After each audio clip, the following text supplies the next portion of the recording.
Geography থেকে work of river মানে নদীর কার্য নিয়ে আলোচনা করব। আপনারা ভিডিওটা স্কিপ না করে পুরোটা দেখবেন, আশা করি আপনাদের কাজে আসবে। আপনারা অনেকেই কমেন্ট বক্সে জানিয়েছেন যে এসটিজিটির জিওগ্রাফি ক্লাসটা স্টার্ট করার জন্য। সো আজ থেকে এসটিজিটির জিওগ্রাফি ক্লাস স্টার্ট করলাম এবং আমরা টপিক ওয়াইজ একদম আমাদের যে আন্দামান ও নিকোবর দ্বীপপুঞ্জ শেষ টপিক রয়েছে সেই টপিক পর্যন্ত আলোচনা করব, যেরকমভাবে আমরা ইতিহাস কমপ্লিট করেছি এসটিজিটি পরীক্ষার জন্য। তাহলে দেখুন, আজকে আমরা নদীর কার্য নিয়ে আলোচনা করব। তাই আমাদের প্রথমেই জানতে হবে নদী সম্পর্কে। দেখুন, নদী হলো এমনই এক স্থায়ী বা অস্থায়ী গতিশীল জলধারার সমন্বিত রূপ, যা এক বা একাধিক উৎস থেকে নির্দিষ্ট খাত ধরে ভূমির ঢাল এর অনুসরণে স্রোতস্বিনীরূপে প্রবাহিত হয়ে কোনো মোহনায় এসে মিলিত হয়। তাহলে নদী কি? নদী হচ্ছে, নদীর কী থাকবে? নদীর একটি উৎস থাকবে, ঠিক আছে? নদীর উৎস থেকে শুরু করবে এবং একদম মোহনা পর্যন্ত, মোহনা মানে সমুদ্র যখন এসে বা সমুদ্রের মধ্যে এসে যখন পতিত হয়, একদম উৎস থেকে নদী কি করে একদম সমুদ্র পর্যন্ত, তার মোহনা পর্যন্ত এসে পতিত হয়। এবং এটা কি? এটা একটা স্থায়ী বা অস্থায়ী, মানে এটা হচ্ছে স্থায়ী বা গতিশীল জলধারার সমন্বিত রূপ। তারপর দেখুন শাখা নদী এবং উপনদী। প্রথমেই জেনে নেব শাখা নদী সম্পর্কে এবং তারপর জানব উপনদী সম্পর্কে।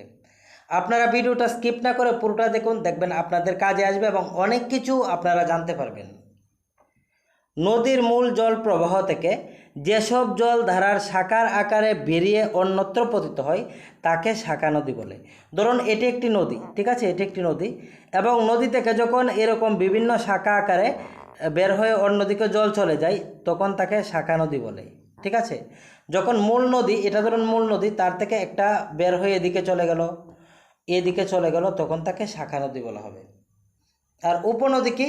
প্রধান নদীর গতিপথের অনেক স্থানে ছোট ছোট নদী এসে মূল নদীতে মিলিত হয়। ছোট ছোট নদীকে প্রধান নদীর উপনদী বলে। যেমন দেখুন, এই যে এটা হচ্ছে গঙ্গা নদী, ঠিক আছে? এটা হচ্ছে প্রধান নদী। দেখুন এদিকে যমুনা এসে গঙ্গা নদীর সঙ্গে মিলিত হয়েছে, সোন নদী এসে মিলিত হয়েছে, তার বাম তীরে একটা নদী আছে গোমতী, এগুলো এসে মিলিত হয়েছে।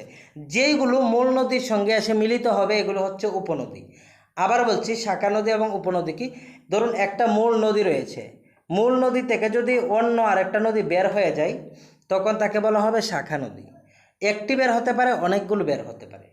আর উপনদী কি? মূল নদীর সঙ্গে যখন ছোট ছোট নদী এসে মিলিত হয় তখন তাকে উপনদী বলে। যেমন সোন, গঙ্গার উপনদী সোন, যমুনা, তারপর হচ্ছে গোমতী, এইগুলি, ঠিক আছে?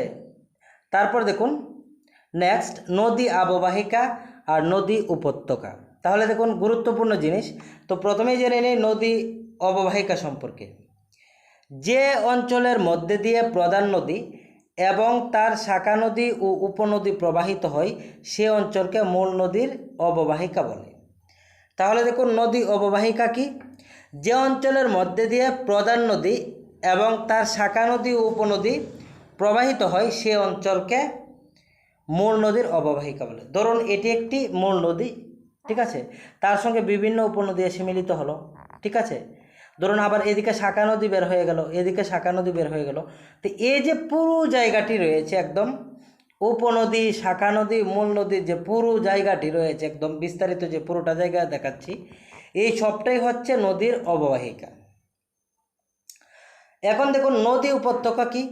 উৎপত্তি স্থল থেকে মোহনা পর্যন্ত যে কাঠের মধ্যে দিয়ে নদী ধারা প্রবাহিত হয় সেই কাঠ ও তার সংলগ্ন প্লাবনভূমি সমন্বিত অঞ্চলকে নদী উপত্যকা বলা হয়। এখন নদী উপত্যকা কি? ধরুন এটি একটি নদী, ঠিক আছে? এটি একটি কি? নদী। তো এটি যদি নদী হয়, ধরুন এদিকে জল যাবে, তো এটা হচ্ছে উপত্যকা। অনেক সময় দেখা যায় যখন প্লাবন হয় তাহলে নদীর জল দুই সাইডে কি হয়? ছড়িয়ে পড়ে।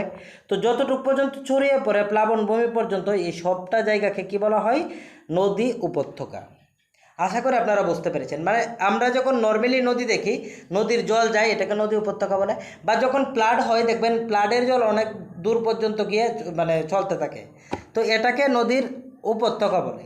কিন্তু অববাহিকা হলে, অববাহিকা কি, অববাহিকা হচ্ছে বিভিন্ন উপনদী শাখা নদী এসে মিলিত হয়, শাখা নদীগুলো বেরিয়ে যায়, উপনদীগুলো এসে মূল নদীর সঙ্গে মিলিত হয়, এবং এই যে পুরোটা জায়গা, এই পুরোটা জায়গাকে বলা হয় নদী অববাহিকা। কিন্তু আমরা যদি বলি নদী উপত্যকা, তাহলে দেখুন এই যে নদীটি এদিকে চলে আসছে, এটা হচ্ছে অববাহিকা, বা প্লাবনের ফলে যতটুকু জায়গা জল যায় এটাকে বলা হয় নদী উপত্যকা। আশা করি এখন আপনাদের ক্লিয়ার হয়েছে। শুধুমাত্র 15টি এবং 10টি প্রশ্ন ধরুন আমি আপনার সঙ্গে আলোচনা করলাম, বললাম, এবং অনেক সময় লাগে। এটা আপনাদের মানে মনে রাখতে হবে, অনেক পরিশ্রম করতে হবে। প্রশ্ন একদম ডিরেক্টলি আসবে না, ফ্যাকচুয়াল কোশ্চেন কম আসে, আপনাকে একটু বুঝে আনসার করতে হবে অপশনগুলো দেখে। তার জন্য আপনাদেরকে কি করতে হবে, একদম বিস্তারিতভাবে জানতে হবে টপিকগুলি। যখন টপিকগুলি বিস্তারিতভাবে জানবেন তখন দেখবেন আপনারা আনসার করতে পারছেন। নেক্সট, আদর্শ নদী। উৎস থেকে মোহনা পর্যন্ত অংশে যে নদীর গতি প্রবাহের 3টি অবস্থা বলা হচ্ছে আদর্শ নদী। কি আদর্শ নদী হচ্ছে উৎস থেকে মোহনা। উৎস কি, যেখান থেকে নদীটা শুরু হয় পাহাড় থেকে এবং সমুদ্রে এসে পতিত হয়, এই যে এই পুরোটাকে তো নদী বলা হয়। তো যেখান থেকে শুরু হয় এটাকে বলা উৎস, আর যেখানে সমুদ্রে এসে পতিত হয় এটা হচ্ছে মোহনা। তো বলা হচ্ছে উৎস থেকে মোহনা পর্যন্ত অংশে যে নদীর গতি প্রবাহের 3টি অবস্থা, মানে উৎস থেকে মোহনা পর্যন্ত যে নদীর গতি প্রবাহের 3টা অবস্থা বিরাজ করে। 3টি অবস্থা কি, উচ্চ গতি, মধ্যগতি এবং নিম্নগতি। সেই 3 প্রকার গতি সুস্পষ্টভাবে প্রতীয়মান হয় বা দেখতে পাওয়া যায়, তাকে আদর্শ নদী বলে। যেমন গঙ্গা নদী। তো গঙ্গা নদীর মধ্যে কি হয়, গঙ্গা নদী একদম গোমুখ থেকে শুরু হয়, ধরুন শুরু করে একদম মোহনা পর্যন্ত চলে গেছে, বঙ্গোপসাগর পর্যন্ত। ঠিক আছে, তো দেখুন ধরুন এতটুক জায়গা হচ্ছে নদীর কি, উচ্চ গতি, তারপর মধ্যগতি, তারপর নিম্নগতি। যদি 3টা গতি দেখা যায় তাহলে এটাকে আদর্শ নদী বলা হবে। যেমন গোমুখ থেকে হরিদ্বার পর্যন্ত গঙ্গার কি, উচ্চ গতি। হরিদ্বার থেকে বিহারের রাজমহল পর্যন্ত হচ্ছে মধ্যগতি। আর একদম মোহনা পর্যন্ত, মানে রাজমহল থেকে মোহনা পর্যন্ত হচ্ছে গঙ্গার নিম্নগতি। তো এরকম যদি 3টি গতি দেখা যায় একটা নদীতে, তাহলে এটাকে বলা হয় কি, আদর্শ নদী। গঙ্গা নদীতে এরকম দেখা যায়, তার জন্য গঙ্গা নদীকে আদর্শ নদী বলা হয়। তারপর দেখুন নদীর গতি। দেখুন একটি নদী বিশেষভাবে 3টি গতি দেখতে পাওয়া যায়। একটি নদীর বিশেষভাবে কয়টি গতি দেখতে পাওয়া যায়, 3টি। এগুলি হচ্ছে উচ্চ গতি, মধ্যগতি এবং নিম্নগতি। এখন দেখুন এই যে উচ্চ গতি, মধ্যগতি, নিম্নগতি বলছি, ধরুন নদীটা এরকম একদম পাহাড় থেকে চলে এলো, তখন কি হবে, এটা হবে উচ্চ গতি, তারপর একদম মধ্যগতি, তারপর নিম্নগতি। এখন দেখুন আমি বলছি উচ্চ গতির মেন কাজ হচ্ছে ক্ষয় করা, মানে নদী ক্ষয় করবে, ব্যাঙ্কে ট্যাঙ্কে নিয়ে আসবে। মধ্যগতিতে ক্ষয় এবং কি হয়, ক্ষয় হয় এবং বহনও হয়। নিম্নগতিতে বহনও হয় আবার সঞ্চয় হয়। তবে মেইনভাবে যদি বলি, উচ্চ গতিতে ক্ষয় হয়, মধ্যগতিতে বহন হয়, নিম্নগতিতে সঞ্চয় হয়। এবং এই যে ক্ষয়, বহন, সঞ্চয় এরকম কার্যের ফলে ভূমিরূপের বিভিন্ন পরিবর্তন দেখা যায়, বা আমরা বিভিন্ন পরিবর্তন দেখতে পাই, বা বিভিন্ন ধরনের ভূমিরূপ দেখতে পাই। সেই ভূমিরূপগুলো নিয়ে আলোচনা করা হচ্ছে আমাদের মুখ্য উদ্দেশ্য, এবং এখান থেকেই প্রশ্ন আসে। তারপর দেখুন নদীর কার্য 3 প্রকার। নদীর কার্য কত প্রকার, 3 প্রকার। একটু আগে বললাম ক্ষয় কার্য, বহন কার্য এবং সঞ্চয় কার্য। তো দেখুন ক্ষয় কার্য এবং বহন কার্য কীভাবে হয়, আমরা এর আগের ক্লাসে আমরা আলোচনা করেছিলাম যে নদীর ক্ষয় কার্য বা ক্ষয় কার্যগুলি কীভাবে হয়, এগুলো বিস্তারিত নিয়ে আলোচনা করেছিলাম। এখন জাস্ট আপনাদেরকে নামগুলি বলে দেব। ক্ষয় কার্য যেমন জল প্রবাহ ক্ষয়। জল প্রবাহ ক্ষয় কী জিনিস এটা কিন্তু আমি বলেছিলাম আগের ক্লাসে। অবঘর্ষ ক্ষয়, এইগুলো এইভাবেই ক্ষয় কার্য হয়। ঘর্ষণ ক্ষয়, সংঘর্ষ ক্ষয়, বুদ্বুদ ক্ষয়, দ্রবণ ক্ষয়। আর এখানে দেখুন এখানে আছে বহন কার্য। তো বহন কার্যের মধ্যে কী আছে, দ্রবণ প্রক্রিয়ার মাধ্যমে বহন, লম্পদান প্রক্রিয়ার মাধ্যমে বহন, বাসমান প্রক্রিয়ার মাধ্যমে বহন, গড়ানো প্রক্রিয়ায় বহন। তারপর দেখুন, তারপর যেটা আমাদের কাছে রয়েছে নদীর ক্ষয় কার্যের ফলে গঠিত ভূমিরূপ।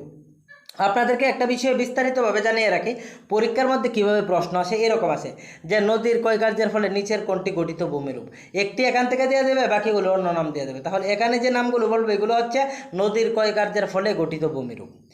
তারপর আমরা নদীর সঞ্চয় কার্যের ফলে বা বহন কার্যের ফলে গঠিত ভূমিরূপ সম্পর্কে জানবো। তবে এখানে নামগুলো বলে দিচ্ছি, নামগুলোই পরীক্ষার মধ্যে আসে। তাহলে দেখুন, নদীর ক্ষয় কার্যের ফলে গঠিত ভূমিরূপের মধ্যে প্রথম রয়েছে আই বা বি আকৃতির উপত্যকা। তারপর আমাদের কাছে রয়েছে গিরিখাত, তারপর ক্যানিয়ন, জলপ্রপাত, খরস্রোত, পাঞ্জপুল, কাসকেড, সংকলিত শৈলশিরা, মন্তকূপ, গাঠনিক বেঞ্চ। আবার বলছি নামগুলো, নদীর ক্ষয়কার্যের ফলে গঠিত ভূমিরূপ হচ্ছে আই বা বি আকৃতির উপত্যকা, গিরিখাত, ক্যানিয়ন, জলপ্রপাত, খরস্রোত, পাঞ্জপুল, কাসকেড, সংকলিত শৈলশিরা, মন্তকূপ, গাঠনিক বেঞ্চ। এই নামগুলো আপনারা মনে রাখবেন। এই পরীক্ষার মধ্যে কীভাবে আসবে যে গিরিখাত এটা কি নদীর ক্ষয়কার্যের ফলে মানে হয় নাকি বহন কার্য নাকি সঞ্চয় কার্য, তো আপনাদেরকে মনে রাখতে হবে এটা ক্ষয়কার্যের ফলে হয়। বা এরকম আসতে পারে নদীর ক্ষয়কার্যের ফলে একটি গঠিত ভূমিরূপের নাম হলো বা নিম্নের কোনটি, মানে নিচের কোনটি, নিচে অপশনগুলো থাকবে। তারপর দেখুন, এখানে কিছু গুরুত্বপূর্ণ জিনিস নিয়ে আলোচনা করছি, যেমন বি বা আই আকৃতির উপত্যকা, এটা নদীর ক্ষয়কার্যের ফলে হয়। এটা কীরকম দেখুন, নদী উপত্যকার পার্শ্বদেশ বৃষ্টির জল অববাহিকার বা ধসের ফলে ক্ষয় পেতে থাকে, ফলে নদী উপত্যকা ভি এর মতো হয়, ইংরেজি ভি, ঠিক আছে। এবং পরবর্তী সময়ে নদী যখন নিম্নের দিকে ক্ষয় করতে থাকে তখন আই আকৃতির উপত্যকা সৃষ্টি হয়। দেখুন নদীটা ধরুন এটা হচ্ছে পাহাড়, এরকম পাহাড়, এই পাহাড় দিয়ে একটা নদী বের হয়ে আসছে, তাহলে এটা কী ধরনের হবে, এটা বি আকৃতির হবে। এই বি আকৃতি যখন নদী এদিকে বইতে বইতে এই নিচের ধরুন এরকম বি আকৃতির হয়ে আছে, তারপর কি করলো, ধরুন নদী এদিকে ভাঙতে থাকলো, এদিকে ভাঙতে থাকতো, ভাঙতে ভাঙতে কী করলো, এইরকম সমান হয়ে গেল। তাহলে এরকম যদি সমান হয়ে যায় এটা কি হয়, আয় আকৃতির হয়, ঠিক আছে। এটাকে বলা হয় আয় আকৃতির উপত্যকা, ঠিক আছে। তো দেখুন নদীর ক্ষয়কার্যের ফলে কিন্তু এটা হচ্ছে। তাহলে এখানে আপনারা উদাহরণও চাইলে দেখতে পারেন। তারপর নিচে দেওয়া ছিল, তারপর দেখুন গিরিখাত এবং ক্যানিয়ন। গিরিখাত এবং ক্যানিয়ন কি, এই যে বি আকৃতির উপত্যকা ধীরে ধীরে আয় আকৃতির হয়ে যায় এবং ধীরে ধীরে আয় আকৃতির হতে হতে একদম নিচ দিয়ে জল চলে যায়। আমরা যখন উপর থেকে দেখি একদম নিচে দেখি নদীর জল বয়ে চলেছে, ঠিক আছে, এরকম জায়গা দিয়ে, হ্যাঁ, এরকম জায়গা দিয়ে, ঠিক আছে। তো গিরিখাত আর ক্যানিয়নের মধ্যে পার্থক্য আছে, শুষ্ক অঞ্চল হলে এটাকে বলা হয় ক্যানিয়ন, আর যদি আর্দ্র অঞ্চল হয় এটাকে বলা হয় গিরিখাত। কিন্তু এই যে এই বিষয়টা গিরিখাত বা ক্যানিয়ন, এটা কিন্তু নদীর ক্ষয়কার্যের ফলে হয়। তাহলে এখানে দেখুন, গিরিখাত খুব গভীর ও সংকীর্ণ হয়ে ইংরেজি অক্ষর বি এর আকৃতি হয়, অন্যদিকে ক্যানিয়ন অত্যন্ত সুগভীর এবং খুব বেশি সংকীর্ণ হয় বলে ইংরেজি আয় আকৃতির হয়। তাহলে গিরিখাত বিশেষভাবে বি আকৃতির হয় আর ক্যানিয়ন আয় আকৃতির হয়, ঠিক আছে। তারপর 2 নম্বর দেখুন, গিরিখাত সৃষ্টি হয় নদীর উচ্চগতির বৃষ্টিবহুল পার্বত্য অঞ্চলে, মানে গিরিখাত কোন জায়গায় হবে, যেখানে বৃষ্টি বেশি হয়। আর কিন্তু ক্যানিয়ন সৃষ্টি হয় বৃষ্টিহীন, যে জায়গায় বৃষ্টি কম হবে, শুষ্ক বা মরুপ্রায় উচ্চভূমি অঞ্চলে। নেক্সট, জলপ্রপাত, ভেরি ইম্পর্ট্যান্ট, এটাও নদীর ক্ষয়কার্যের ফলে হয়। দেখুন, নদীর গতিপথে কঠিন ও কোমল শিলার সন্ধিস্থলে যদি রোদের ফলে উন্মুক্ত হয় তাহলে কোমল শিলাস্তর ক্ষয়ের ফলে নদীর গতিপথ বা ঢাল হঠাৎ কারাভাবে নেমে গেলে, অর্থাৎ জলরাশি হঠাৎ কারাভাবে নিচে পতিত হলে একে জলপ্রপাত বলে। মানে ধরুন এইদিকে একটা নদী যাচ্ছে, তো নিচটা ধরুন শক্ত শিলা, এখানে এসে নরম শিলা পেল, তাহলে নদী এইভাবে একদম নিচে নেমে যাবে, হঠাৎ করে জল নিচে নামতে থাকবে, তখনই তো জলপ্রপাত সৃষ্টি হবে। তারপর আবার নদী চলতে থাকবে, এই জায়গার মধ্যে জলপ্রপাত সৃষ্টি হবে, এটার কথাই বলা হচ্ছে। আর আমরা নেক্সট স্লাইডের মধ্যে আমাদের একদম ছবি দেওয়া আছে, আপনারা দেখলেই বুঝতে পারবেন।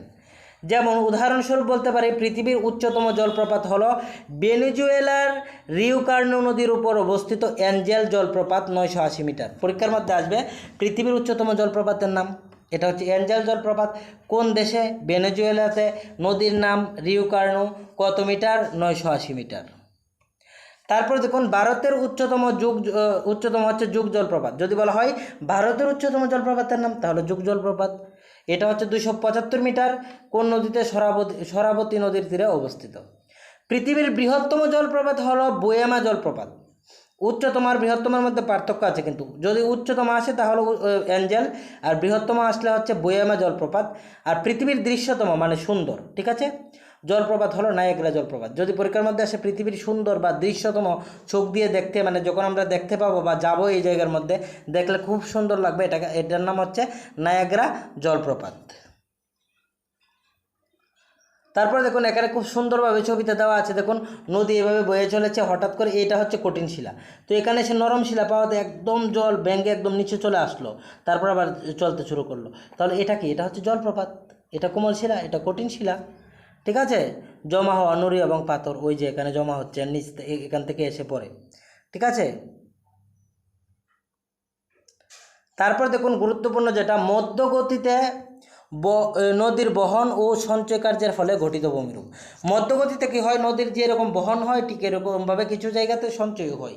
তো বলা হচ্ছে, দেখুন কি বলা হচ্ছে যে এখানে কী ধরনের ভূমিরূপ গঠিত হয়। পরীক্ষার মধ্যে আসবে মধ্যগতিতে কী ধরনের ভূমিরূপ হয় বা নিচের কোনটি ভূমিরূপ।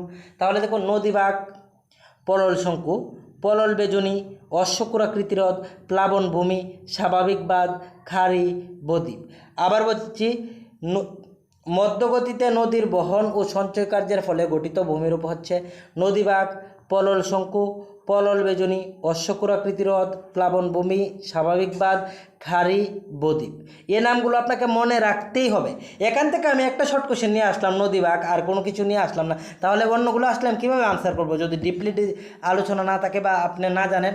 তার জন্য বলছি 15টি 20টি প্রশ্ন দিয়ে বোকা বানানো যায়, ভিউজ বেশি থাকবে, সব কিছুই থাকবে, কিন্তু পরীক্ষার আগে কিন্তু আপনাকে কি করতে হবে, আগে পরে আপনাকে এই একদম ডিপলি ডিসকাশনে আপনার দরকার হবে এবং আপনার এইগুলোই ভালোভাবে দেখে যেতে হবে।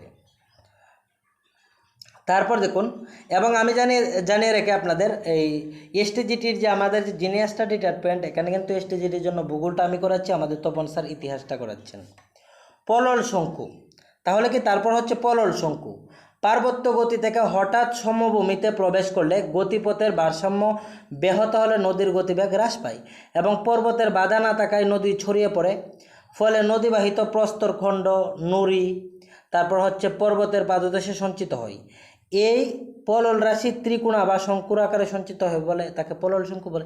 দেখুন এই দিক থেকে আসছে নদীটা, এগুলো তো পাহাড়, এখানে নদী একদম সরু হয়ে আসছে, যখন সমভূমিতে চলে আসলো দেখুন নদী সব দিকে সমান হয়ে গেল জায়গাটা, তার ফলে এদিকে ছড়িয়ে পড়ছে এবং এখানে কি হচ্ছে যে বিভিন্ন বালি, তারপর হচ্ছে নুড়ি খণ্ড, এগুলো জমা হচ্ছে এবং এগুলো তিন কোণার হচ্ছে, যাকে বলা হয় মানে শঙ্কুর মতো দেখতে হয়, তার জন্য এটাকে বলা হয় পলল শঙ্কু। ছবিটা দেখুন একদম সুন্দরভাবে, আশা করে এখন বুঝতে পারছেন পলল শঙ্কু কী জিনিস।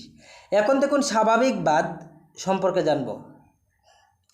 দেখুন স্বাভাবিক বাঁধ, নদীতে ধারণ ক্ষমতার অধিক জল হলে প্লাবন সৃষ্টি হয়, জল কমে গেলে প্লাবনের জলও নেমে যায় এবং নদীর দুই তীরে বালি কাঁকর সঞ্চিত হয়, স্বাভাবিক বাঁধের সৃষ্টি হয়। এটি কেবল নদীর পরিণত অবস্থায় দেখা যায়। আমি আপনাদেরকে বুঝিয়ে দিচ্ছি, ধরুন এটা একটা নদী, তো দেখুন এদিকে জল প্রবাহিত হচ্ছে, এদিকে জল প্রবাহিত হচ্ছে, এদিকে জল প্রবাহিত হচ্ছে, তো এই যে একদম এই জায়গাটা আমরা যে দেখতে পাচ্ছি, এই যে জায়গাটা, এটা হচ্ছে কি, এটা হচ্ছে নদীর স্বাভাবিক কি বাঁধ। কারণ আমরা যখন নদীতে নামি দুই সাইড যে থাকে এটা নদীর স্বাভাবিক বাঁধ এবং মধ্যে দিয়ে জল চলে যায়, ঠিক আছে। কিন্তু যখন প্লাবন হয়, এটা হচ্ছে স্বাভাবিক বাঁধ, আশা করি আপনারা বুঝতে পারছেন। প্লাবন হলে কিন্তু বা যখন ফ্লাড হয় নদীর জল উপচে পড়ে এবং অনেক দূরে চলে যায়, তো তখন এই জায়গা যতটুকু পর্যন্ত যায় এইদিকে এই পুরোটা জায়গা দিয়ে জল যায় এবং এই জায়গাটাকে বলা হয় কী বলা হয়, প্লাবন ভূমি। এখানে দেখুন ছবি আছে, আপনাদেরকে দেখিয়ে দিচ্ছি। নদীটা ধরুন নদীর জল এতটুকু পর্যন্ত, এদিকে নদী চলে যাচ্ছে, কিন্তু এটাকে বলা হচ্ছে স্বাভাবিক বাঁধ, ঠিক আছে এই জায়গাটা, কারণ এতটুকু এখান থেকে আমরা নদীতে নামি ধীরে ধীরে। কিন্তু যখন ফ্লাড হয় তখন দেখা যায় জল এতটুকু পর্যন্ত চলে যায়, এতটুকু পর্যন্ত চলে যায়, এটাকে বা এই জায়গাটাকে বলা হয় প্লাবন ভূমি। যতটুকু পর্যন্ত জল ছিটকে পড়ে বা জলের উচ্ছ্বাসের ফলে বেশি জল হওয়ার ফলে ছড়িয়ে পড়ে, এটাকে বলা হয় প্লাবন ভূমি। তারপর দেখুন নদীবাগ বা মিয়ান্ডার, এটা কি, নদীর নিম্ন ও মধ্যগতিতে যেখানে ভূমির ঢাল অত্যন্ত কম, সেখানে সম্মুখে সামান্য বাধা পেলেই সেদিকের ডাল বেশি, সেদিকে নদী দেখা যায়। একটু দেখতে হচ্ছে আবার এখানে কি লেখা আছে, নদীবাগ বা মেয়ান্ডার কি, মানে নদী যখন নিম্ন ও মধ্যগতিতে চলে যায় তখন কিন্তু নদীর জল কমে যায়, ফলে নদী ধরুন এই দিক থেকে আসলো, আসার ফলে এই জায়গাটাও চাপেলো, এদিকে একটু নেচা পেলো, এদিকে চলে যাবে, আবার এদিকে চলে যাবে, একদম আঁকা বাঁকা হয়ে চলতে থাকবে, ফলে নদী অত্যন্ত আঁকাবাঁকা গতিতে প্রবাহিত হয়। মানে যেদিকে জায়গাটা পাবে নদীর জল, কারণ এখানে তো আর যদি নদীর জলের স্রোত নেই, স্পিড নেই, তার জন্য কি হচ্ছে, মানে নদীটা যেই দিকে জায়গা পাচ্ছে এদিকে এঁকে বেঁকে চলে যাচ্ছে, আর এই আঁকাবাঁকা নদীকে মিয়ান্ডার বলা হয়। তারপর দেখুন বালুচর, নদীর অবক্ষেপণের ফলে বালি, খাদা ইত্যাদি নদীর পাড় সংলগ্ন অঞ্চলে সঞ্চিত হয়ে বালুচর সৃষ্টি হয়। অধিকাংশ স্থানে নদী বাঁকের উত্তর ঢালে বালুচর সৃষ্টি হয়। মানে দেখুন নদী যাচ্ছে, নদীর মধ্যে দেখবেন বালুচর, ঠিক আছে, এগুলিকে বলা হয় কি বালুচর, ঠিক আছে, এবং দুই সাইডেই জল চলে যাচ্ছে, আপনারা আশা করি ছবির মধ্যে দেখতে পাচ্ছেন। তারপর দেখুন এখন আমাদের কাছে রয়েছে নিম্ন প্রবাহে নদীর সঞ্চয় কার্যের ফলে গঠিত ভূমিরূপ। দেখুন প্রথমেই রয়েছে নদীদ্বীপ। নিম্ন প্রবাহে জলের সঙ্গে বাহিত বিপুল পরিমাণে পলি, বালি, কাদা নদীগর্ভে সঞ্চিত হয় এবং কালক্রমে নদীর বুকে চর বা দ্বীপ রূপে অবস্থান করে।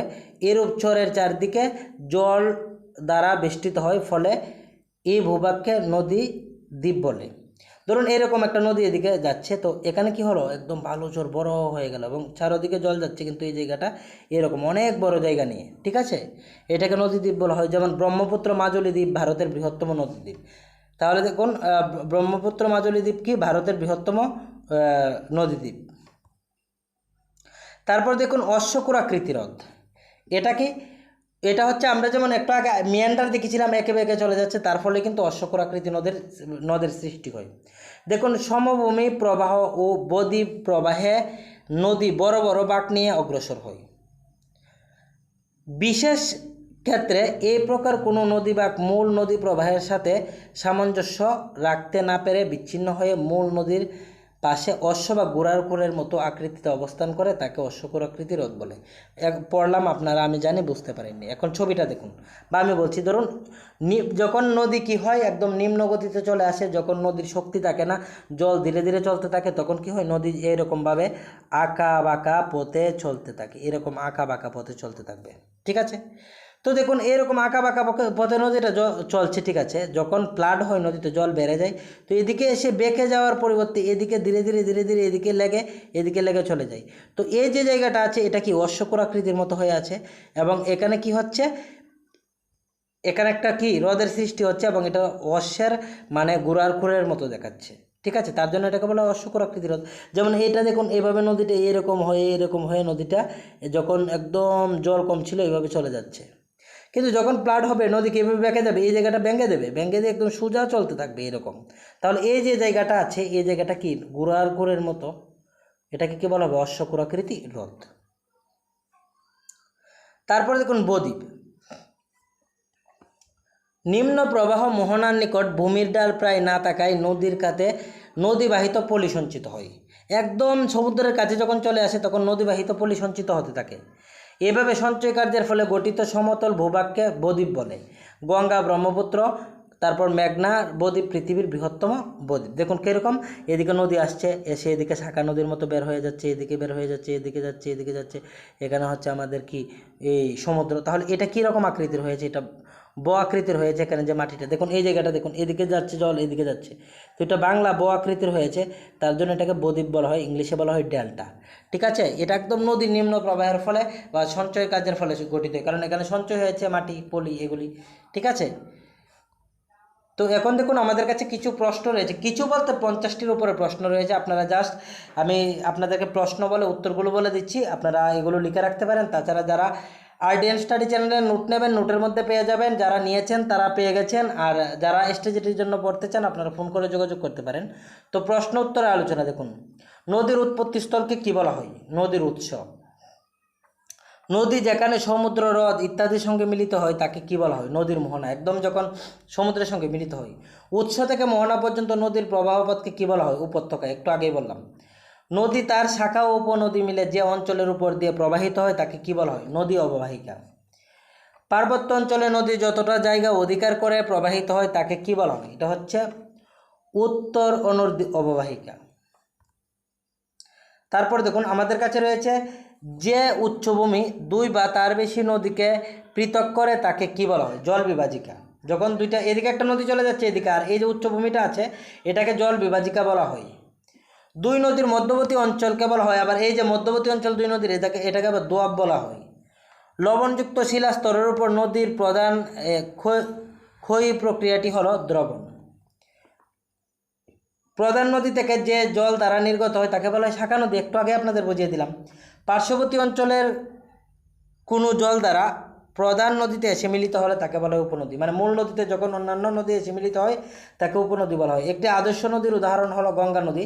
গাঙ্গোত্রী হিমবাহের গোমুখ থেকে হরিদ্বার পর্যন্ত হলো গঙ্গার উচ্চগতি। একটু আগে বললাম গোমুখ থেকে একদম হরিদ্বার পর্যন্ত গঙ্গার উচ্চগতি বিরাজ করে। হরিদ্বার থেকে বিহারের রাজমহল পর্যন্ত হচ্ছে মধ্যগতি, এবং রাজমহল পাহাড় থেকে বঙ্গোপসাগরের মোহনা পর্যন্ত হচ্ছে নিম্নগতি। সবচেয়ে বেশি জল বহন করে কোন নদী? এটা হচ্ছে আমাজন নদী। তাহলে তার অববাহিকা বা অববাহিকাটাও বড় হবে। নদী তার গতিপথে কয় প্রকার কার্য সম্পাদন করে? 3 প্রকার। নদী তার গতিপথে কোন কাজটি সম্পাদন করে? ক্ষয় সাধন, বহন কার্য এবং সঞ্চয় কার্য। নদীর কার্য কিসের উপর নির্ভর করে? নদীর শক্তির উপর। তারপর দেখুন, নদীর শক্তি কিসের উপর নির্ভর করে? নদীর স্রোতের বেগ ও জলের পরিমাণের উপর। নদীর গতিবেগ বৃদ্ধি পেলে তার পরিবহন ক্ষমতা 64 গুণ বৃদ্ধি পায়। একে কি বলে? এটাকে বলে ষষ্ঠঘাতের সূত্র। মানে নদীর গতিবেগ যখন বৃদ্ধি পায় বা তার পরিবহন ক্ষমতা যখন 64 গুণ বৃদ্ধি পায় তখন তাকে বলা হয় ষষ্ঠঘাতের সূত্র। নদীর স্রোতের বেগ কিসের উপর নির্ভর করে? এটা হচ্ছে নদীর গতিপথের ঢালের উপর। নদীর ক্ষয়কার্যের কয়টি প্রক্রিয়া সাধিত হয়? এটা হচ্ছে 4টি প্রক্রিয়া। অবঘর্ষ দ্বারা নদী খাতে কোন ধরনের সংগঠিত হয়? এটা হচ্ছে নিম্নক্ষয় এবং পার্শ্বক্ষয়। নদী খাতের ফলে নিম্ন খাতের ফলে নদী খাতের যে গর্তের সৃষ্টি হয় তাকে কি বলা হয়? মন্তকূপ।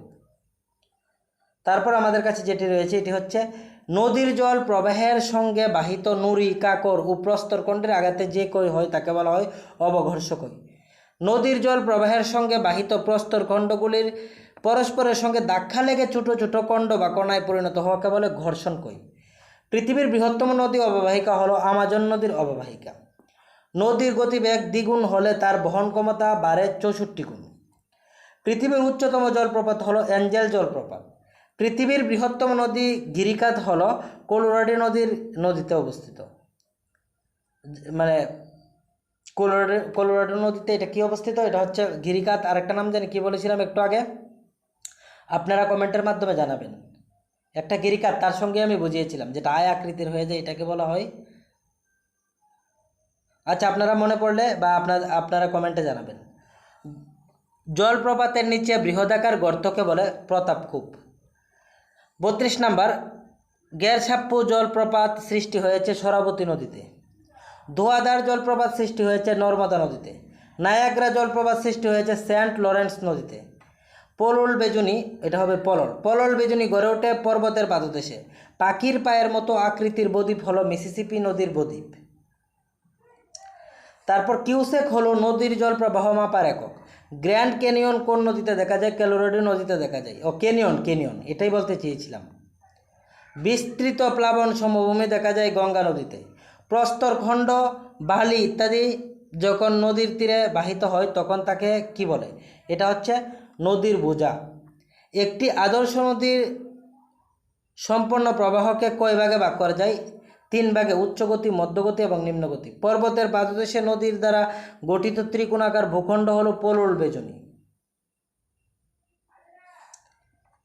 পৃথিবীর বৃহত্তম বদ্বীপ হলো গঙ্গা, পদ্মা, মেঘনার বদ্বীপ। পৃথিবীর দীর্ঘতম খাড়ি দেখা যায় উব নদীতে। নদীবাগ এর উপর অংশের সঞ্চয়কে বলে পয়েন্ট বার। মন্তরকূপ সৃষ্টি হয় যে প্রাকৃতিক শক্তির দ্বারা তা হলো নদী। নদীর পার্শ্বক্ষয়ের ফলে যে উপত্যকা সৃষ্টি হয় তা হলো ভি আকৃতি। ভূমিরূপ পরিবর্তনে যে প্রাকৃতিক শক্তির প্রবাহ সর্বাধিক তা হলো নদী। তারপর দেখুন আমাদের কাছে রয়েছে 49 নম্বর, কোন মহাদেশে ভূমিরূপ পরিবর্তনে নদীর ভূমিকা নেই? এটা হচ্ছে অ্যান্টার্কটিকা। অ্যান্টার্কটিকাতে নদী নেই। তারপর হচ্ছে অশ্বক্ষুরাকৃতি হ্রদ লক্ষ্য করা যায় নদীর মোহনায়। বদ্বীপ গঠনের অনুকূল পরিবেশ হলো 3 দিক স্থলভাগ দ্বারা বেষ্টিত সমুদ্র। নদীর মধ্যগতির প্রধান কাজ হলো বহন ও সঞ্চয়। ভারতের উচ্চতম জলপ্রপাত হলো কুঞ্চিকল। ভারতের উচ্চতম কুঞ্চিকল, বৃহত্তম হচ্ছে যুগ জলপ্রপাত, নাকি এটা উচ্চতম হবে না? বৃহত্তম একটু দেখে আপনাদেরকে বলছি। পৃথিবীর উচ্চতম অ্যাঞ্জেল, ভারতের উচ্চতম হচ্ছে সরাবতী নদীতে অবস্থিত। ঠিক আছে, যুগ জলপ্রপাত। ঠিক আছে, আমাকে এই প্রশ্নটা একটু দেখতে হবে, এটা বৃহত্তম হতে পারে। 53 নম্বরটা আমাকে একটু দেখতে হবে। তারপর দেখুন, পৃথিবীর দীর্ঘতম গিরিখাত হলো ইচাং গিরিখাত। পৃথিবীর দীর্ঘতম নদীটি হলো আফ্রিকার নীল নদ। মোহনার নিকট নদীর প্রধান কার্য হলো সঞ্চয় কার্য। পৃথিবীর উচ্চতম জলপ্রপাত অবস্থিত ভেনেজুয়েলাতে। পৃথিবীর বৃহত্তম নদীর মধ্যবর্তী দ্বীপ চর বা দ্বীপ কোথায় অবস্থিত? এটা হচ্ছে অসমের ব্রহ্মপুত্র নদীর বুকে অবস্থিত মাজুলী দ্বীপ।